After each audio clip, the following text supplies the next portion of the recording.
오늘 말씀의 제목을 우리 같이 나누겠습니다. 예수 그리스도의 이름을 믿어 구원을 받도록 도우라.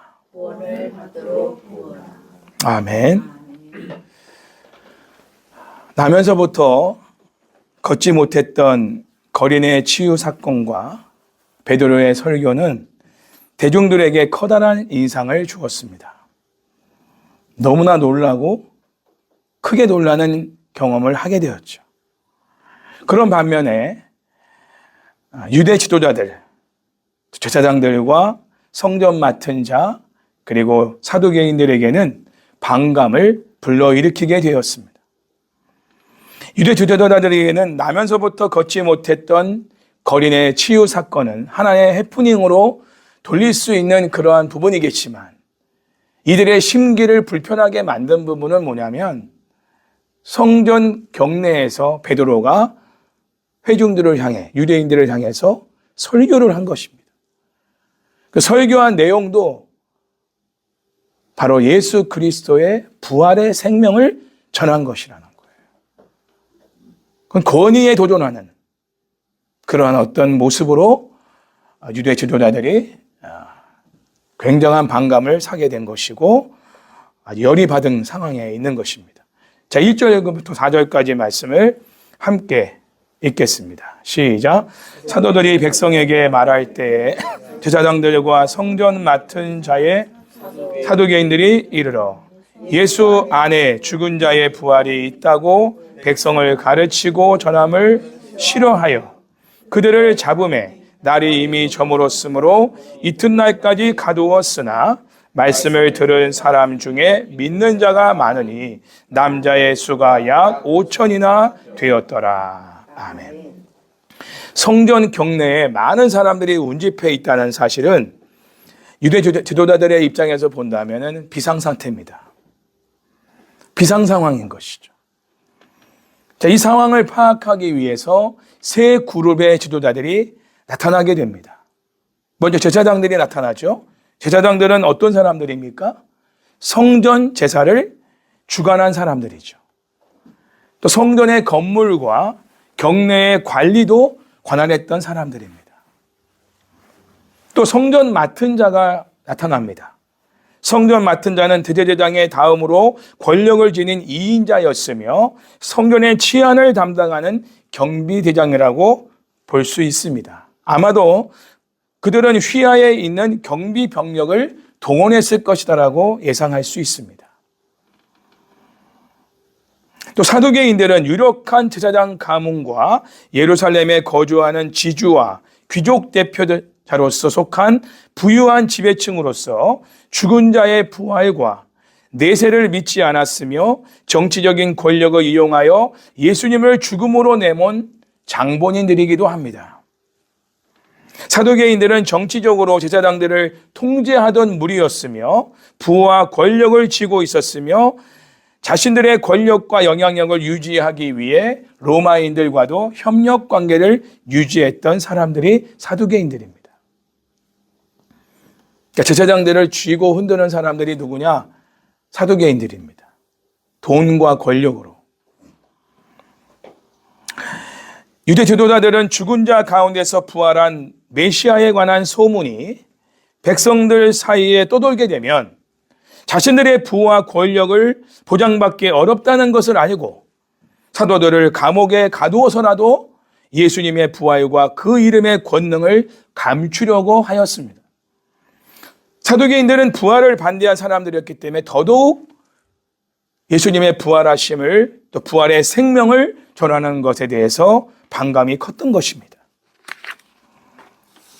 바리새인들을 비롯한 많은 유대인들도 종말에 일어날 일반적인 부활은 믿었지만 현실 세계에서 특정 인물이 부활했다는 주장이나 더욱이 신성 모독으로 정죄받아 십자가에서 처형당한 나사렛 예수가 다시 살아났다는 주장을 받아들이기는 어려웠을 것입니다.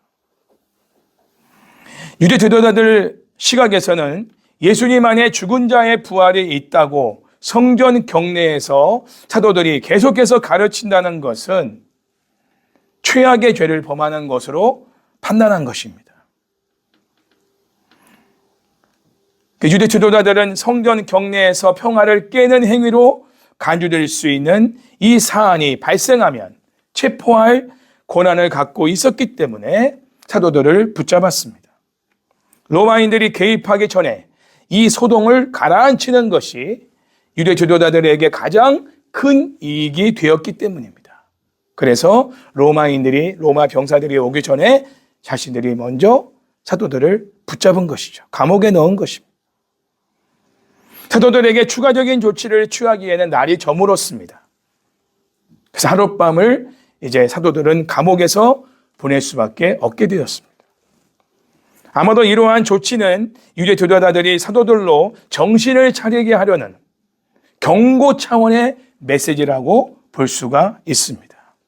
다시는 예수의 이름으로 누구에게도 말하거나 가르치지 마라.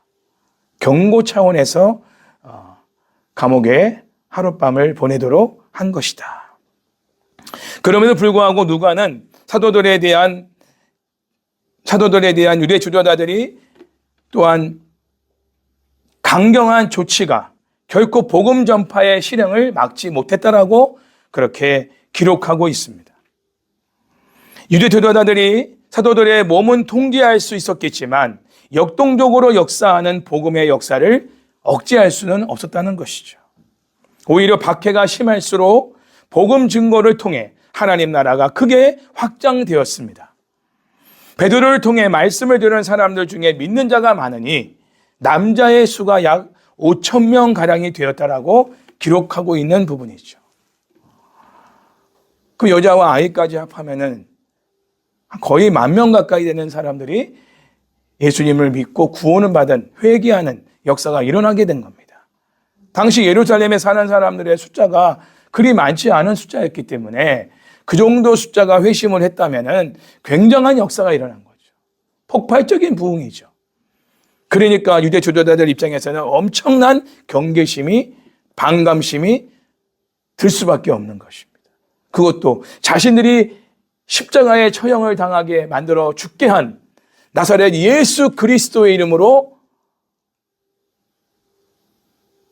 안전병기를 일으키고 그 예수 그리스도가 부활하신 사실을 증거하고 있다는 사실에 대해서는 기득권적인 입장에서 자신들의 부와 권력과 지위가 흔들거릴 수 있는 그런 상황이기 때문에 더더욱 반감이 큰 상황이 될 수밖에 없습니다. 복음을 거부하고 대적하는 반복음적인 세상이 아무리 복음의 증인들의 입을 막고 억압을 한다 할지라도 복음은 더 힘있게 증거되어 많은 영혼들을 살리고 구원하게 될 것입니다. 사실 복음이 증거되는 곳에는 박해가 있습니다. 하나님이 그 박해를 허락하시는 이유는 뭐냐면 복음이 더 확산되도록 하시기 위함입니다. 복음이 증거되는 곳에 핍박과 박해가 없다면 복음이 더 폭발적으로 확산되지 못합니다. 여러분 지금도 사실 폭발적인 부흥이 일어나고 있는 나라를 보면 기독교인들이 엄청난 핍박과 고난을 당하고 있는 나라입니다. 우리나라도 그런 나라였죠. 그러나 지금은 그렇지 않아요. 지금은 너무나 편안하게 신앙생활을 하고 있습니다. 복음을 증거한다고 해서 핍박을 받지 않습니다. 그러니까 폭발적인 부흥이 아니라 쇠퇴하고 있는 거예요. 네. 성도들의 신앙도 쇠퇴하고 있고 복음의 확산도 쇠퇴하고 있는, 오히려 이단들만 더 강성하게 세워져 가는 이런 나라가 우리 대한민국이 되어버렸어요. 그러나 지금도 나이지리아나 중동에 있는 여러 핍박받는 나라들, 또 중국의 지하교회나 북한의 지하교회 성도들, 또 이란 땅에, 지금 이란이 엄청나게 지금 기독교인들이 확산되고 있습니다. 지금 이스라엘과 지금 전쟁을 좀 간접적이지만 하고 있는 상황이잖아요. 근데 이란의 기독교인들이 엄청납니다. 핍박도 엄청나지만 폭발적인 부흥이 일어나고 있어요. 이란 땅에. 우리도 성령의 능력을 힘입어 복음이 증거될 때 박해도 있지만 표적과 기사가 나타나 많은 사람들로 예수님을 믿는 믿음을 이끌게 될 것입니다. 그러므로 핍박과 고난만 있는 것이 아니라 표적과 기사도 나타난다는 것이죠. 우리가 복음을 증거하면 핍박도 있지만 우리를 통해서 놀라운 일들을 행하시는 성령의 역사들을 경험하게 된다는 것입니다. 기대하며 기도하며 증거할 수 있기를 바랍니다. 자, 5절 말씀 다 같이 읽습니다. 시작. 이튿날 관리들과 장로들과 서기관들이 예루살렘에 모였는데, 아멘. 다음 날 공회 전체, 즉 관리들과 장로들과 서기관들이 이 상황을 논의하기 위해서 예루살렘에 모였습니다. 아마도 이 사람들은 유대인의 최고 재판기관인 산헤드린 공회를 구성하고 있는 그러한 무리들이었을 것입니다. 그러니까 종교적인 재판을 하는 것이죠. 이 문제를 어떻게 다룰 것이냐. 심각하게 다루고 있는 거, 이 사람들이. 이러다 말겠지, 뭐 이런 문제가 아니라 이건 정말 심각한 상황이다. 이러다간 우리의 기득권마저 잃어버릴 수 있겠다. 권위에 대한 어떤 권력과 부에 대한 위기의식을 느낀 것입니다.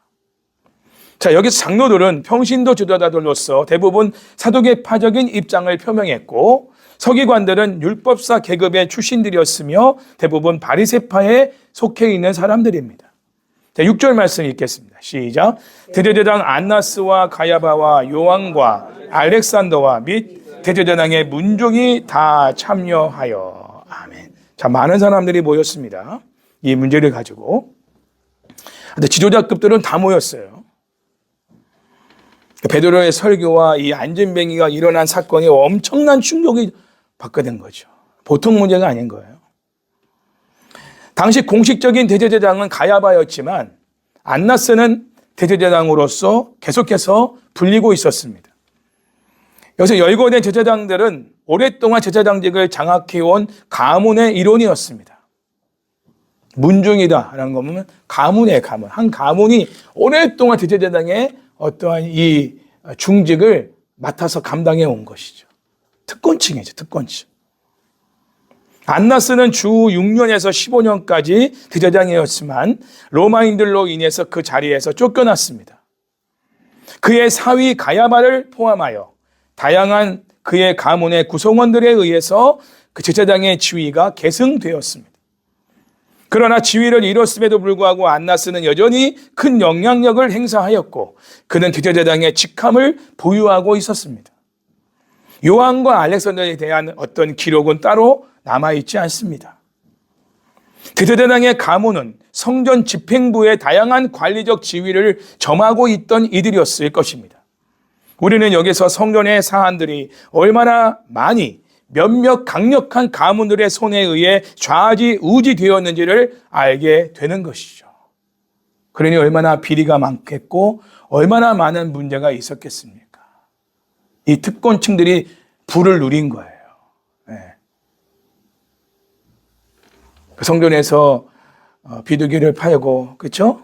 재물을 파는 이런 사람들과 다 짝을 해가지고 커미션 먹고 이제 서로 누이 좋고 매부 좋고, 이 가문이 아주 그냥 그런 부분들을 다 장악하고 있는 거예요.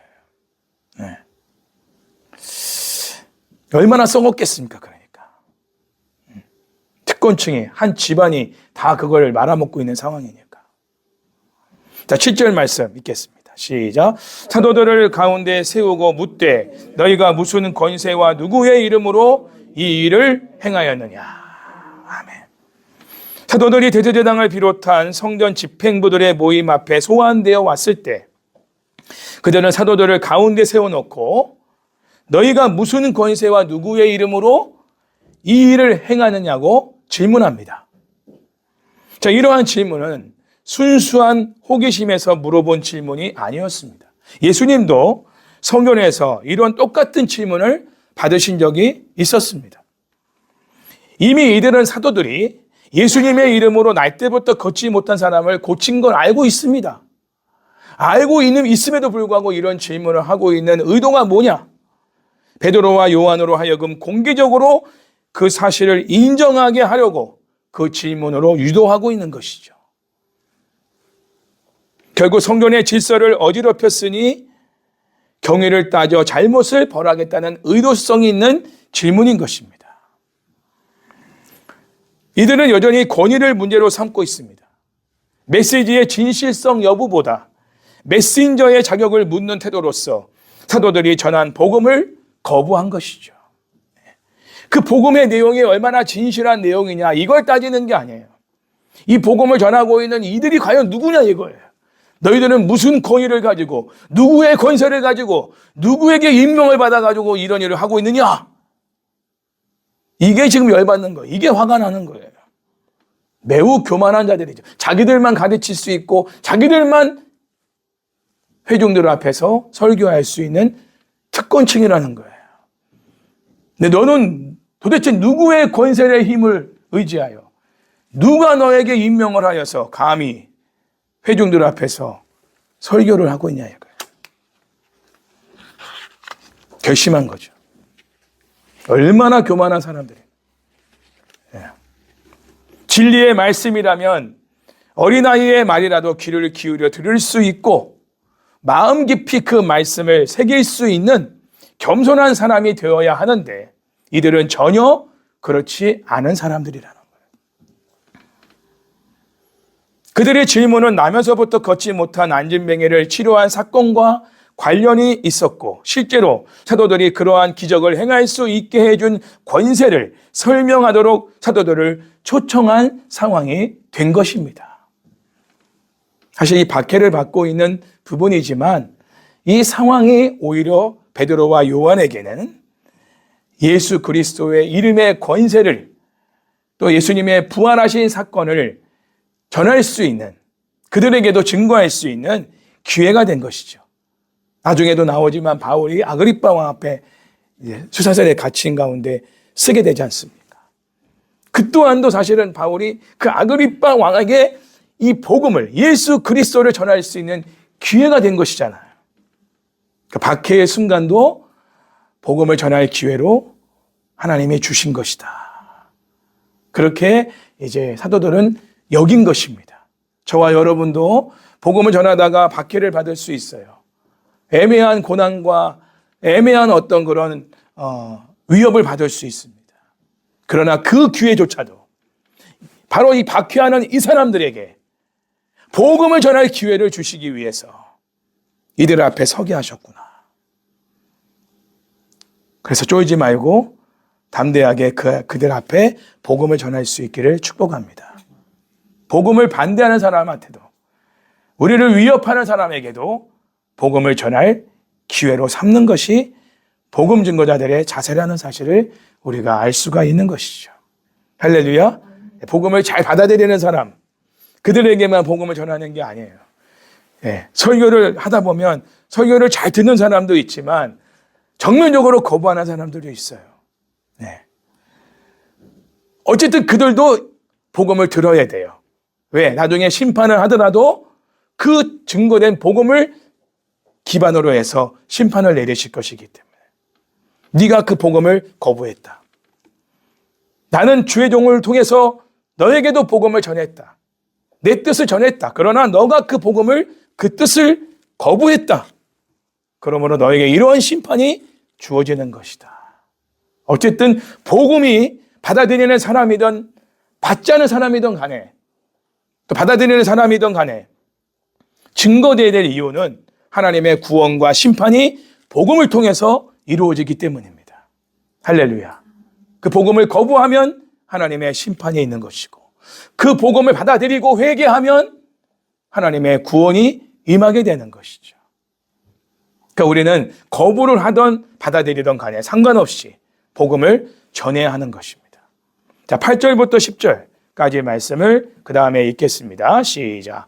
이에 베드로가 성령이 충만하여 이르되 백성의 관리들과 장로들아 만일 병자에게 행한 착한 일에 대하여 이 사람이 어떻게 구원을 받았느냐고 오늘 우리에게 질문한다면 너희와 모든 이스라엘 백성들은 알라. 너희가 십자가에 못 박고 하나님이 죽은 자 가운데서 살리신 나사렛 예수 그리스도의 이름으로 이 사람이 건강하게 되어 너희 앞에 섰느니라. 아멘. 전에 베드로는 여종의 말에도 겁을 먹고 예수님을 3번이나 부인했던 사람입니다. 겁쟁이입니다. 그러나 지금에 보이지는 이 베드로는 성령에 충만하여 예수님을 죽인 권력자들 앞에서 조금의 두려움도 없이 예수님의 부활과 메시아 되심을 담대하게 증거하고 있다는 거예요. 여러분, 성령에 충만해야 우리가 가감없이 담대하게 복음을 전할 수가 있습니다.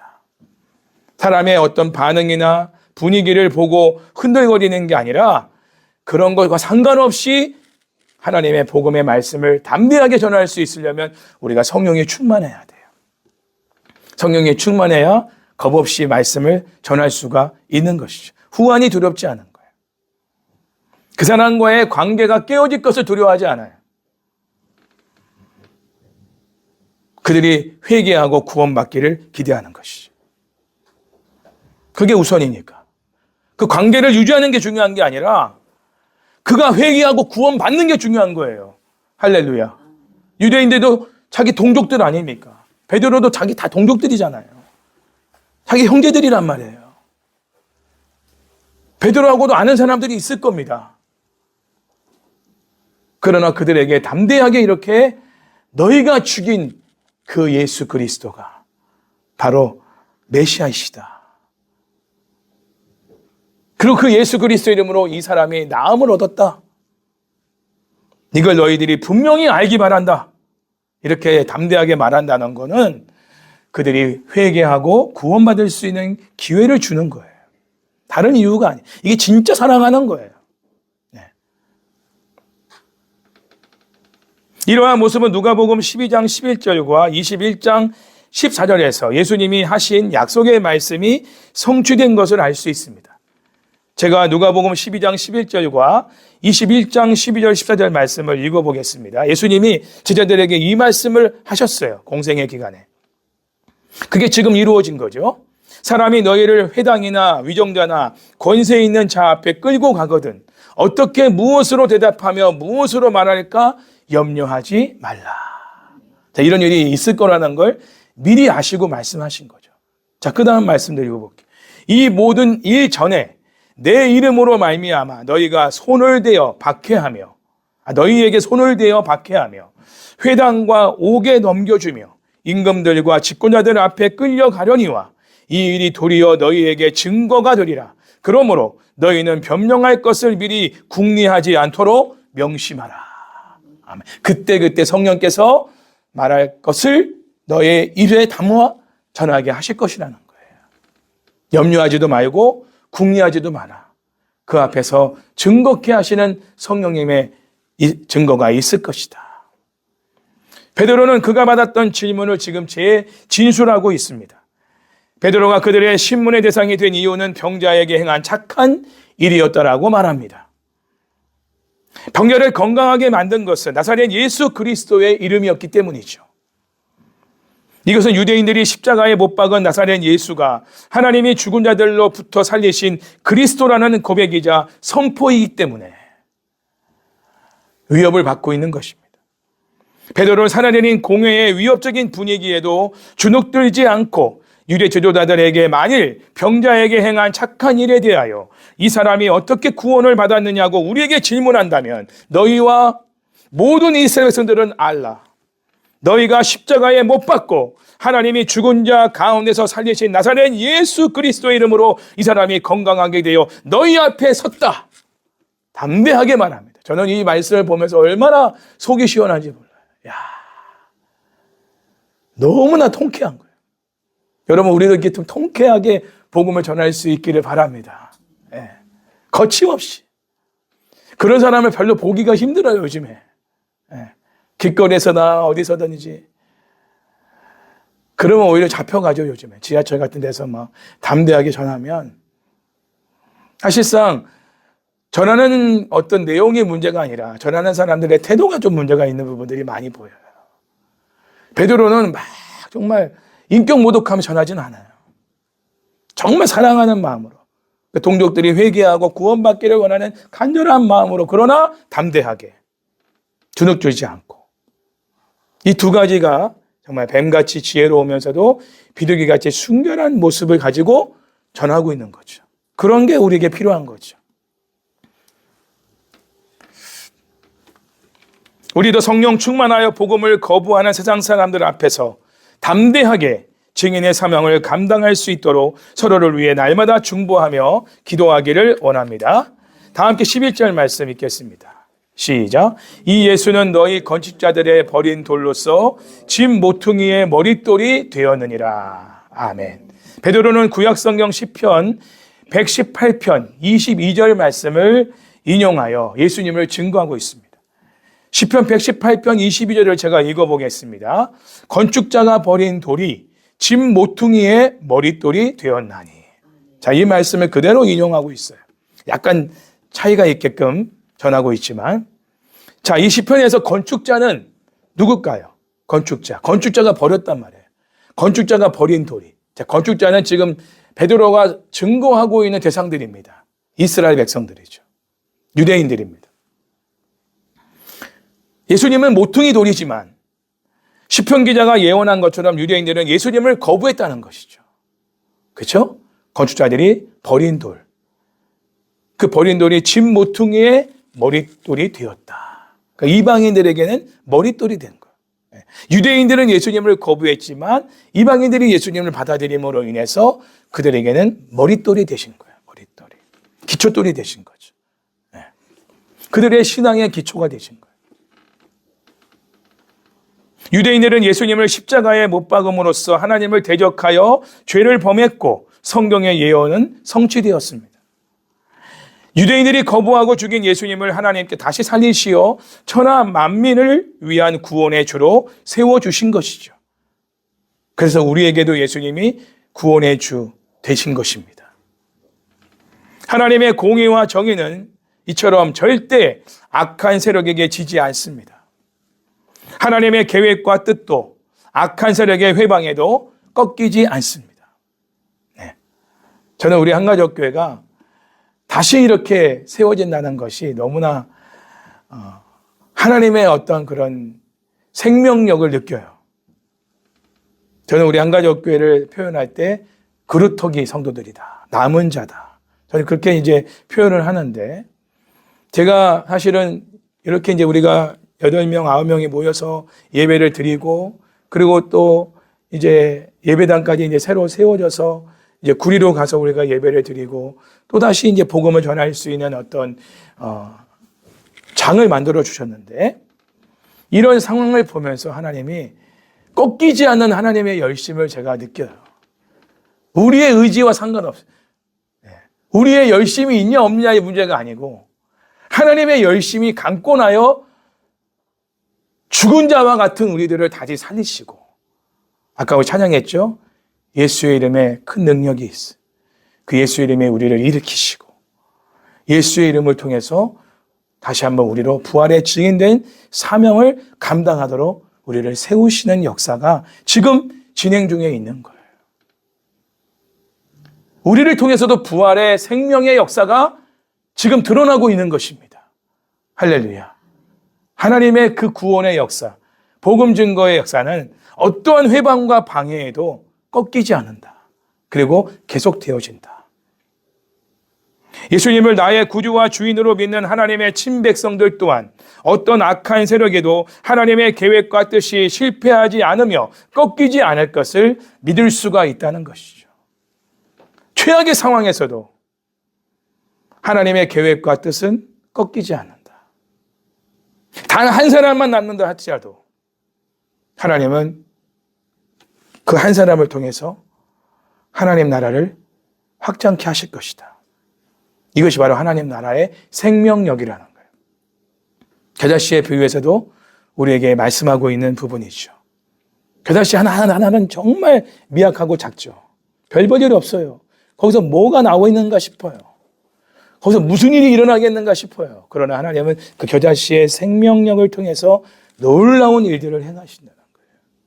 하나님 나라는 그렇게 되어집니다. 제가 학개서 말씀을 한 저번 주간에 읽었어요. 그러면서 하나님이 저에게 또 약속의 말씀을 주신 거예요. 본인들의 집은 다 의리의리하게 짓고 살면서 하나님의 성전은 초라하기 짝이 없다. 하나님 막 호통을 쳐요. 박해선지자 통해서. 당당히 올라가서 나무를 베다가 주의 성전을 지으라는 거예요. 순종하죠. 순종해서 성전을 짓습니다. 물론 예루살렘 성전에 비하면 너무 초라하지만 손수 짓습니다. 그들이, 백성들이. 나중에 하나님 성전이 다 지은 다음에 주신 약속이 뭐냐? 나중 영광이 이전 영광보다 더 클 것이다. 흩어진 백성들을 다 돌아오게 할 것이다. 저는 그 말씀을 다 받는 순간에 우리를 향한 약속의 말씀 받았어요. 이전 영광은 우리 옛날 한가족교회 영광입니다. 나중 영광은 이제 앞으로 이제 세워질 우리 한가족교회의 영광입니다. 나중 영광이 이전 영광보다 더 클 것이다. 할렐루야. 네. 하나님의 약속이에요. 그래서 우리로 하여금 손수 예배당을 세우게 하고 계세요. 그리고 그 일에 우리가 힘이 부족하니까 많은 사람들을 붙여서 그 일을 하게 하세요. 네. 하나님의 열심으로 이루는 거예요. 네. 이건 사람의 능으로 힘으로도 되는 일이 아니고 오직 하나님의 열심으로 되어지는 것이다. 꺾이지 않는 하나님의 그러한 뜻과 계획이 우리의 의지와 상관없이 우리가 하고자 해서 되는 게 아니라 우리는 그런 마음이 없을지라도 하나님이 이때다. 지금 해야 한다. 지금이 내가 원하는 때다. 해서 하나님이 그 일을 강권적으로 밀어붙이시는 거예요. 지금 우리는 이끌려 가는 거예요. 이렇게 이끌려. 오늘도 청소를 해야 되니까 청소하러 가는 거죠. 뭐가 열심히 있어. 청소에 대한 열심히 넘쳐나가지고 청소하는 거 아니잖아요. 해야 하니까 하는 거예요. 순종이죠. 예. 구레네 시몬이 정말 예수님의 십자가를 지고 싶어서 막 열정을 다해서 지고 올라간 게 아니잖아요. 억지로 올라갔어. 억지로 순종하고 마지못해. 그러나 그것도 하나님은 의로 여기시는 거예요. 구레네 시몬을 통해서 하나님께서 이디오피아 땅에 복음이 증거되게 하시는 최초의 복음자가 되는 거예요. 그리고 그 구레네 시몬의 그 아들이 루포 아닙니까? 루포의 어머니는 바울에게 어머니 같은 분이라고 로마서 16장에서 말하고 있지 않습니까? 바울에게서 영적인 어머니가 바로 구레네 시몬의 아내란 말이에요. 이렇게 하나님이 역사하시는 거예요. 할렐루야. 할렐루야. 복음이 확산되는 거예요. 전 로마 지역까지 막. 예. 구레네 시몬의 순종 하나가 그 집안 전체가 다 사도 바울의 어떤 복음 증거자 사역의 동역자까지 되어지는 그 아들까지. 하나님 그렇게 쓰시는 거죠. 야, 그 계획을 누가 알겠습니까? 하나님만 아시지? 우리는 그냥 순종하고 가는 것 뿐인데 하나님은 놀라운 계획을 가지고 큰 계획을 가지고 지금 일을 착착착 진행해 나가고 계시다는 거예요. 사도들이 감옥에 하루 갇혀 있다고 복음 증거 사역이 끝난 게 아니라는 거예요. 오히려 더 강력한 확산의 역사가 일어나게 될 거라는 거죠. 자, 마지막 12절 말씀. 이 말씀이 중요합니다. 우리는 이 말씀에 의지해서 복음을 증거할 것입니다. 시작. 다른 이로서는 구원을 받을 수 없나니 천하 사람 중에 구원을 받을 만한 다른 이름을 우리에게 주신 일이 없음이라 하였더라. 아멘. 베드로의 관심사는요, 잘 보세요. 자신의 무죄가 아니에요. 난 죄가 없어요. 왜 나한테 그러세요? 이게 아니에요. 베드로의 관심사는 억울한 일을 당한 것에서 해명하고자 하는 게 아니에요. 베드로의 관심사가 어디에 있습니까? 이 12절 말씀을 당대의 유대 지도자들 앞에서 그리고 많은 유대인들 앞에서 외치고 있는 이유가 뭐냐 이거예요. 베드로의 관심사는 자신을 잡아 가두고 범죄자 취급을 하며 신문하고 위협하는 그 유대 지도자들과 동족인 유대인들이 회개하고 구원을 받는 거예요. 할렐루야. 그러니 다른 이름으로서는 너희들도 구원을 받을 수 없다. 너희들이 아무리 선민이고 너희들 스스로는 하나님의 백성이라고 자부하는지 몰라도 너희들이 진짜 하나님의 백성이 되고 너희들이 정말로 구원을 받으려면 예수 그리스도의 이름을 믿어야 한다. 그렇지 않으면 너희들도 구원받을 수가 없다. 회개하고 구원을 받아라. 예수님께 돌아오라. 예수님을 나의 구주와 주인으로 믿고 받아들여라. 그러면 하나님이 너희에게 구원을 베풀어 주시고 너희들이 진짜 하나님의 백성이 되게 하실 것이다. 그런 내용인 거예요. 베드로의 관심사를 우리가 알 수 있어야 돼요. 자기가 위협당하는 것을 어떻게 모면할까? 억울한 일 당한 것들을 어떻게 해명할까? 어떻게 감옥에서 나갈까? 이 상황을 어떻게 벗어날까? 이게 아니에요, 지금 베드로는. 관심이 어딨냐? 자신을 잡아두고 위협하고 신문하고 있는 이 무리들이 예수 그리스도 이름을 믿음으로 회개하고 구원을 받는 자리까지 나아가기를 원하여 이 12절 말씀을 그들에게 선포하고 있는 거예요, 지금. 베드로는 너희가 무슨 권세와 누구의 이름으로 이 일을 행하느냐는 유대 지도자들의 질문에 대답하며 인류가 구원을 받을 궁극적인 해답을 제시합니다. 나면서부터 걷지 못한 안진뱅이를 구원하는 이는 바로 예수 그리스도이시며 다른 이름으로서는 나면서부터 걷지 못한 사람이 구원될 수 없음을 증거합니다. 베드로는 나면서부터 걷지 못한 사람뿐만 아니라 온 인류가 구원받을 길도 예수 그리스도의 이름뿐임을 직설적으로 지금 증거하고 있는 거예요. 돌려서 말하고 있잖아요. 예수님 참 좋으신 분이에요. 예수님 믿으면 행복해요. 예수님 믿으면 복 받습니다. 이거 아닙니다. 구원을 받으라는 거예요. 구원을. 회개하여 구원을 받으라. 직설적인 복음 증거예요. 요즘 교회들마다 보면 뭐 행복의 길 예수 그리스도 다 맞는 얘기예요. 틀린 얘기는 아니에요. 그러나 직설적인 얘기는 아니라는 거예요. 원색적인 복음이 없어 지금은. 원색적인 복음. 지금 사도가 원색적인 복음 돌려 말하고 있지 않아요. 그들의 감정을 덜 자극시키면서 뭔가 예수님께로 나올 수 있도록 뭔가 유도하는 그런 식의 어떤 지금 교회들이 전하고 있는 복음 증거하고는 사도들이 증거하는 바하고는 완전히 차원이 달라요. 바울도 돌려 말한 적 없습니다. 그렇죠?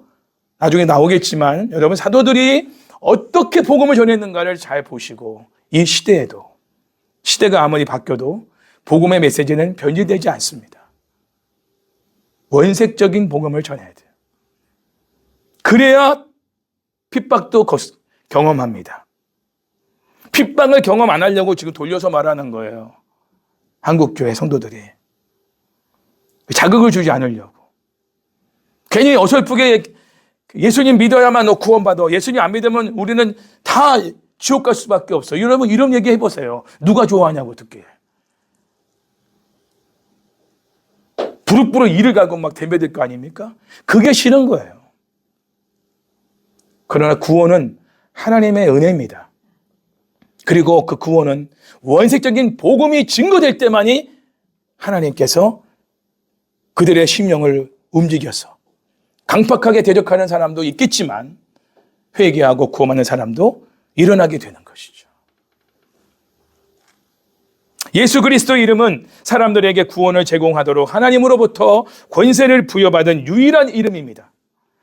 하나님께서 예수 그리스도 이름 외에 구원의 이름을 주신 것이 없습니다. 예수님 외에는 그 이름 외에는 하나님이 구원을 베푸시지 않습니다. 인생의 모든 문제도 예수 그리스도 이름으로만 구원을 받을 수가 있습니다. 저 나중에 그 전수 막 이렇게 배너를 만들면 모든 문제의 해답 예수 그리스도 그렇게 제가 배너에다가 글을 할 거예요. 다른 거 뭐 행복한 삶 되세요. 좋은 아침입니다. 뭐 따뜻한 하루 되십시오. 뭐 이런 얘기들 굳이 돈 벌어가면서 전하고 싶지 않아요. 인생의 모든 문제의 해답 예수 그리스도. 지금 여러분들은 성도님들은 누구의 이름을 부르고 있고 누구의 이름을 찾고 있고 누구의 이름을 구하고 있고 누구의 이름을 믿고 의지하고 있습니까? 문제가 생길 때마다 어려움이 생길 때마다, 또 죄의 유혹을 받을 때마다 우리는 누구의 이름을 찾고 구하고 믿고 의지하고 있냐는 거예요. 엄마를 찾느냐, 아버지를 찾느냐. 다른 이름으로는 죄를 비롯한 인생의 모든 문제에서 구원받을 수가 없습니다. 물질의 문제, 영적인 문제, 도덕적인 문제, 관계적인 문제, 어떤 문제든 간에 그 문제를 해결할 수 있는 유일한 길은 예수 그리스도 이름을 부르고 찾고 구하고 믿고 의지하는 길밖에 없습니다. 어떤 일이든 간에.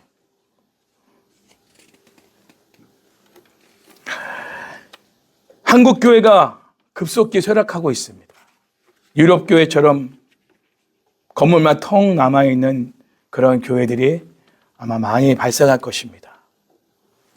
한국 교회가 쇠락하는 이유는 여러 가지 이유가 있지만 교인들이 먹고 살만하게 되었기 때문입니다. 역사적으로 보면 빈곤한 지역에 복음이 들어가면 사람들이 마음을 열고 복음을 받아들입니다.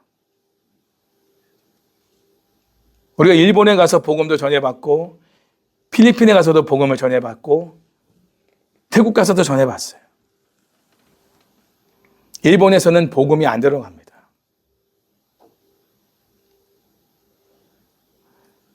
일주일 내내 복음 전하고 하루 종일 전도만 하다가 금요일 날 초청을 해요. 사람들이 오질 않아요. 얼마나 허무한지 몰라. 일본 선교 가가지고는요, 기운이 쫙 빠져요. 눈물만 뿌리다가 와. 기도만 하다 오는 거야. 한 사람을 교회로 데려오는 게 이렇게 힘들어. 근데 필리핀 가가지고 매일 집회를 했는데 바글바글해, 사람들이. 바글바글. 매일 밤마다 수백 명씩 모이는 거야, 막. 공원에. 신나죠. 재밌죠. 야, 이런 선교와 이런 전도면 너무너무 재밌고 신나죠. 왜? 빈곤한 사람들이. 가난한 심령. 이사야 61장 1절 3절 말씀 보면 하나님이 이사 선지자를 통해서 메시아 시대에 일어날 일을 이렇게 예언하셨어요. 다 전하진 않지만 1절 말씀에 보면 주 여호와의 영이 내게 내리셨으니 이는 여호와께서 내게 기름을 부으사 가난한 자에게 아름다운 소식을 전하게 하려 하심이라. 어떤 자에게? 하나님 뜻입니다. 가난한 자에게. 부유한 자에게가 아니에요. 나를 보내사 마음이 상한 자를 고치며. 어떤 사람이요? 마음이 상한 자를 고치며. 그리고 포로된 자에게 자유를, 갇힌 자에게 노임을 선포하며. 그 다음 2절에 보면 모든 슬픈 자를 위로하되, 또 3절에 보면 무릇 시온에서 슬퍼하는 자에게 화관을 주며. 복음이 어떤 자에게 증거되게 될 것이다. 메시아 예수님이 이 땅에 오셔서 어떤 자들에게 복음을 전하게끔 예언을 하신 거냐, 하나님이. 가난한 자에게, 갇힌 자에게, 포로된 자에게, 슬픈 자들에게.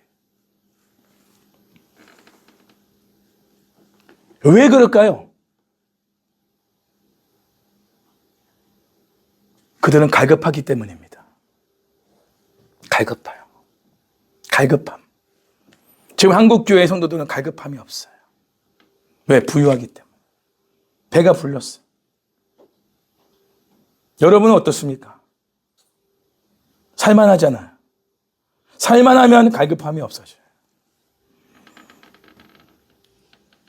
빈곤한 지역의 영혼들은요, 물질적으로 영적으로 갈급합니다. 빈곤한 영혼들이 복음을 받아들이고 나면 보통 물질적인 복이 따라옵니다. 여러분, 복음을 받아들이는 자들에게는 물질적인 복도 따라와요.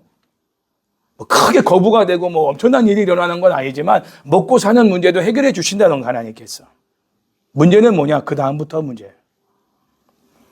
먹고 사는 문제가 해결돼서 경제적인 여유가 생깁니다. 그러면 어떻게 되느냐? 영적 갈급함이 사라져요. 영적 갈급함이 사라져요.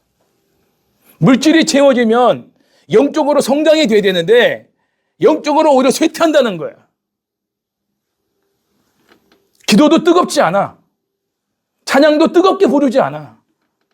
예배도 갈급함이 없어. 맹맹하게 와서 그냥 예배 드리는 거야. 왜? 먹고 살만하니까.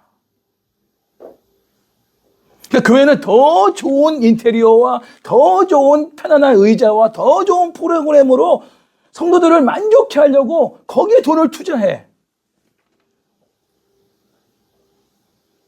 갈급함을 못 느끼는 사람들한테 환경적인 요건만 더 좋은 환경으로 만들어주면 더 갈급함으로 예배를 드릴 수 있느냐?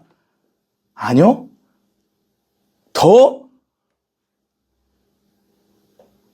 그런 예배를 드리기 어렵죠. 그런데 어떻게 해야 돼? 일단은 그런 환경을 제공하지 않으면 다 떠나. 적어도 우리 집보다는 편해야 돼, 교회가. 우리 집 소파보다는 더 좋은 소파여야 되고, 우리 집의 어떤 프로그램보다 더 좋은 프로그램이어야 돼.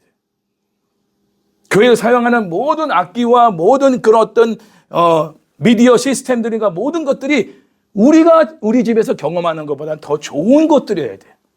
서초구나 이런 데서 여러분 목회를 하려면요, 최첨단으로 작은 교회를 하더라도 모든 시스템을 갖추지 않으면 사람이 오질 않아요. 수준 떨어지니까. 자기의 수준이 떨어져. 자기 레벨하고 안 맞는 교회야. 아닌 것 같아, 제가 말하는 게. 사실입니다. 적어도 내 레벨에 맞는 수준까지 교회가 성장을 해야 돼요. 그럼 거기에 투자하는 거예요. 그게 정말 가난한 자들에게 복음을 전하기 위해서 그런 데 돈을 투자하는 게 아니잖아요. 그러다가 이제 뜨거웠던 신앙의 형식적인 교회 생활로 종교 생활로 변질됩니다. 그 결과 성도들이 이제는 한두 번씩 예배를 빠지게 돼요. 그리고 결국은 교회를 떠납니다. 가나안 교회 성도들이 되는 거예요. 가나안 교회. 안 나가 교회.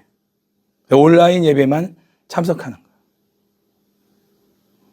한국교회 쇠락의 주 원인이 교인들에게서 갈급함이 사라졌기 때문이라면 갈급함이 있는 사람들로 교회를 채우는 것이 필요합니다. 이 말이 중요해요.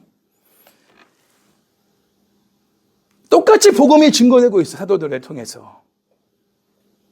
예수 그리스도의 이름은 똑같이 선포되고 있는데 그 예수님의 이름의 역사가 일어나서 구원을 받은 사람은 나면서부터 한 번도 걸어본 적이 없는 거린. 그가 예수 그리스도 이름을 받아들이고 그가 회개하고 그가 구원을 받게 되는 역사가 일어난 거예요. 종교 지도자들은 그 예수님의 이름을 똑같이 지금 사도 베드로가 증거하고 있어도 단 한 사람도 회개하고 구원받은 사람이 나타나지 않습니다. 왜? 그들은 배가 부르거든. 기득권자들이거든. 살만하거든. 부도 있지, 권력도 있지, 명예도 있지. 굳이 예수 그리스도 이름을 믿음으로 내가 구원을 받을 필요까지 없어도 살만한데? 예수님의 이름이 없어도 살만한 사람들은 예수 그리스도 이름을 선포해도 그들이 회개하고 돌이켜 구원받는 자리에 나오지 못합니다. 그 당시나 지금이야 똑같습니다. 우리 주위에 나면서부터 안전뱅이로 지낸 거린과 같은 갈급한 사람들이 있을 것입니다. 목마른 자들, 헐벗고 병들며 감옥에 갇힌 사람들, 죄와 사탄에 결박당하여 살아가는 사람들, 압제를 당하는 사람들, 굶주리고 정처 없이 떠돌아다니는 사람들이 우리 주변에 있습니다. 이러한 사람들은 물질적으로, 정신적으로, 영적으로 매우 갈급한 상태입니다. 이러한 갈급한 사람들에게 복음 대신 예수 그리스도를 선포하며 그들로 예수 그리스도 이름을 믿고 의지하여 경제적, 정신적, 영적인 고통에서 구원받을 수 있도록 우리가 교회로, 목장으로 초청하여, 아니 우리 다가가서 가족이 되어주고 그들과 삶과 물질과 음식을 함께 나누고 기도를 나누면서 말씀으로 그들을 양육하는 것이 우리에게 필요합니다. 하나님의 사랑은 힘없고 약하며 고통받고 신을 많은 사람들에게로 흘러가고 있습니다. 그리고 하나님의 사랑은 부유하고 권력 있고 힘 있는 사람들에게서 외면을 받고 있습니다. 하나님 사랑을 외면하는 자들에게 하나님 사랑을 흘려보내지 않습니다. 하나님의 사랑을 감사함으로 받아들일 수 있는 사람들에게 하나님의 사랑을 흘려보내시는 분이 성령님이시죠. 하나님의 아가페 사랑은 낮은 곳으로 흐르고 있다는 사실을 기억하셔야 됩니다. 높은 곳으로 흐르고 있지 않아요. 하나님의 그 압도적인 사랑, 일방적인 사랑은 낮은 곳으로 흐르고 있다. 이제 우리가 흘려보내야 될 하나님의 사랑은 낮은 곳에 있는 사람들이라는 거예요. 낮은 곳. 사실 구리 갈매동도 살만한 지역입니다. 경제적으로는 다 아파트 단지 아니에요. 그러나 그 물질적인 것을 떠나 정서적으로, 영적으로, 또 어떤 감정적으로, 관계적으로 갈급한 영혼들이 있을 것입니다. 준비된 영혼들이 있을 거예요. 우리는 그들에게 복음을 전하고 하나님 사랑을 전하고 그들을 섬기는 가운데 그들이 주 예수 그리스도의 이름을 통해서 다시 일으켜지고 말씀으로 양육되어 그들 또한도 하나님의 구원을 경험하는, 하나님 나라를 경험하는 이러한 백성들이 되게 하시도록 하기 위해 우리를 구리 갈매동으로 보내신다고 저는 믿습니다. 우선 우리 자신을 먼저 돌아보면서 우리가 지금 갈급한 상황인가를 먼저 돌아봐야 됩니다. 만일 우리가 갈급한 상황으로 하나님 말씀을 대면하고 하나님의 얼굴을 대면하고 하나님을 찾고 있지 않다면 하나님은 갈급한 상황으로 만드실 겁니다. 경제적으로, 육체적으로, 관계적으로, 정신적으로 우리를 공고하게 하실 거예요.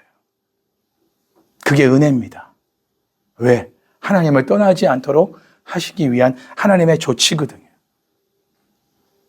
그때 붙잡아야 될 이름은 예수 그리스도의 이름뿐입니다. 다른 방법으로는 그 상황을 해결할 수가 없습니다. 구원을 받을 수 있는 유일한 길은 예수 그리스도의 이름을 믿고 의지할 때, 그분을 부를 때, 그분을 찾고 구할 때만이 하나님의 구원을 경험할 수 있기 때문에 앞으로 진행될 우리 삶 속의 공고함, 어떤 것이 될지는 모르지만 그 공고함 속에서, 외로움 속에서, 그리고 결핍된 가운데서 주 예수 그리스도의 이름을 의지하고 찾고 구하는 가운데 하나님의 구원을 먼저 경험하시고, 그리고 우리 주변에 그런 갈급한 심령들이, 내가 갈급한 상태에 있어야 갈급한 심령이 눈에 보여요. 내가 부유한 사람은 갈급한 사람이 보이지 않습니다. 내가 건강한 사람들이 아픈 사람이 보이지 않아요. 왜 아파? 아픈 이유가 뭐야? 뭔가지 좀 잘해. 이러고 끝나는 거예요. 공감이 안 돼요. 가난한 심령을 가진 사람이 가난한 심령을 알아보는 거예요. 그래서 그들을 구원으로 초청하도록 하기 위해서 우리부터 갈급한 상황으로 경험되게 하여 주시는 거죠. 이러한 갈급한 사람들로 우리 한가족계를 채우고 이들을 섬기며 복음을 전할 때 하나님께서 기뻐하실 것이고 또 교회도 부흥되게 하여 주실 것을 믿습니다. 살만한 사람들에겐 복음을 전하지 마세요. 전해봤자 그들이 듣지는 않아요. 그러나 전하십시오. 베드로처럼. 그러나 기대하지는 마세요. 그들이 회개하고 구원받을 거라는 건. 단 그들이 하나님의 심판을 받을 때 그 복음을 거부함으로 심판을 받는 것임을 깨닫게 하실 때가 있을 것입니다. 그러나 가난한 자들에게는 적극적으로 우리가 복음을 전해야 돼. 하나님 사랑도 흘려보내야 돼. 그리고 그들을 위한 중보기도가 계속돼야 돼요. 그래서 그들을 구원의 길로 인도하는 것이 바로 교회된 우리의 사명인 것입니다. 이러한 사명을 감당하도록 하기 위해 우리를 구리 갈매동 지역으로 보내시는 줄 믿고 그러한 사명 감당하는 저와 여러분 모두가 되시기를 주의 이름으로 축원합니다.